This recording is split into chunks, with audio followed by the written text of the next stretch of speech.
F'temp ta' ftit aktar minn sena korrejt li d-darbiet, nixtieq nerġa' nsirhom iżda infertili. Dan huwa kliem Janice Grech, mara li bil-ħerqa kollha qed tistenna li f'Malta tiġi implementata liġi li tagħti permess l-importazzjoni ta' bajda ta' mara minn barra l-pajjiż. Janice qaltilna li minħabba li issa qabżet l-40 sena qed issib diversi ostakli.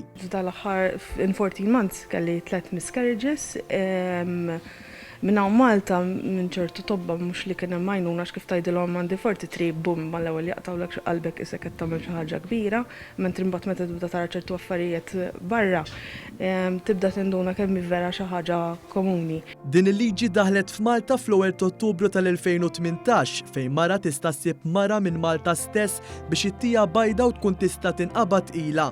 Iżda l-liġi tgħidlek ukoll li d-donatriċi ma tista' bl-ebda mod tkun tiġi minnek u li peress li Malta hija ferm żgħira bħala pajjiż, ħafna nisa jkunu jippreferu jieħdu bajda minn kliniċi barra pajjiżna.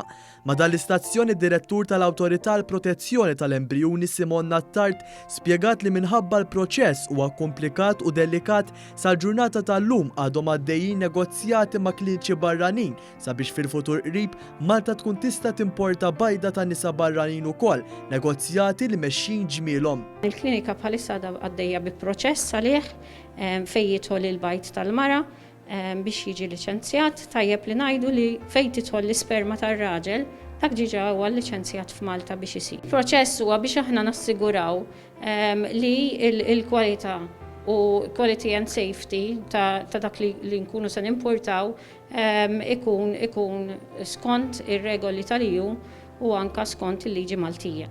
Attart spjegat li donatur tista' tagħti bajda lil mara waħda biss minħabba li wara jista' jkollok komplikazzjonijiet ta' diversi aħwa f'familji differenti.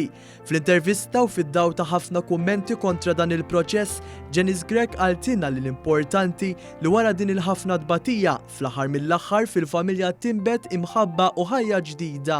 Dija l-istess ħaġa bħal meta ħadd adotta.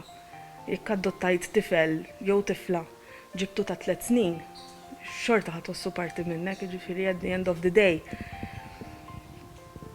Il-familja ħataqqada u l-importanti li tkun qed tħobbu ġifiri ikun parti minnek xorta, ġifiri naħseb hija xi ħaġa sabiħa immens. Il-klinika f'Mater Dei sissa għandha liċenzja li timporta biss sperma l-użu ta' irġiel infertili.